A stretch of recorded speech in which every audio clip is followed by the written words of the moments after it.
suis coordinatrice du mouvement des œuvres au département des expositions et en fait, dans d'autres institutions, on appelle ça régisseur d'exposition. C'est tout ce qui touche au mouvement des œuvres, c'est-à-dire le transport et l'assurance des œuvres. Donc ça va de l'emballage des œuvres chez le prêteur, leur arrivée ici pour l'exposition, leur déballage et leur installation. Donc ça suppose d'être en relation avec les prêteurs pour connaître leurs exigences en termes de conservation préventive et d'essayer d'y répondre au mieux tout au long du voyage de l'œuvre.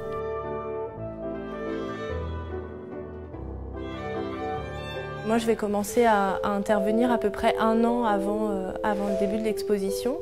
Donc une fois que les contacts sont déjà pris avec les prêteurs, une fois qu'on a déjà une première ébauche de la liste d'œuvres.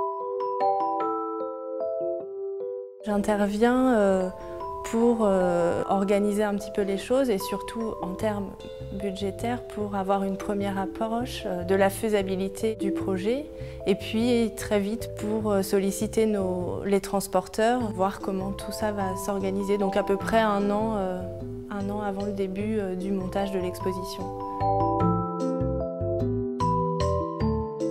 Pour Tao, on n'a pas eu d'œuvre vraiment compliquée, on va dire, au niveau du transport. On n'avait pas, comme dans certaines expositions, des formats vraiment immenses. La seule chose, à mon avis, qui a été la plus délicate, c'est les 2 grandes sculptures en bronze qu'on a dans l'exposition. Donc le prêtre taoïste qui est dans l'espace Rite et Liturgie, et puis la Bixia de Chicago, qui ont été un peu plus difficiles, on va dire, en raison de leur fragilité, notamment parce que c'est des bronzes polychromes avec des surfaces très très fragiles.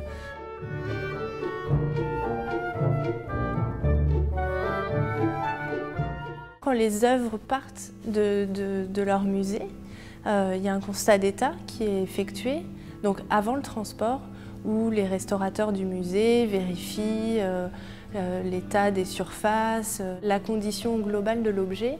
Une fois qu'elle arrive chez nous, elle est constatée par un restaurateur pour voir si quelque chose s'est passé pendant le transport, s'il y a eu le moindre problème.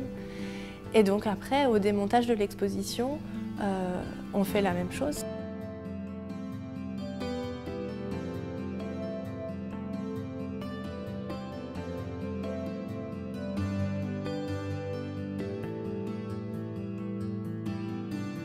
Pour cette exposition, on a vraiment porté une attention très particulière à toutes les questions de conservation préventive et notamment du climat, puisqu'on avait des objets tous très différents, des œuvres graphiques,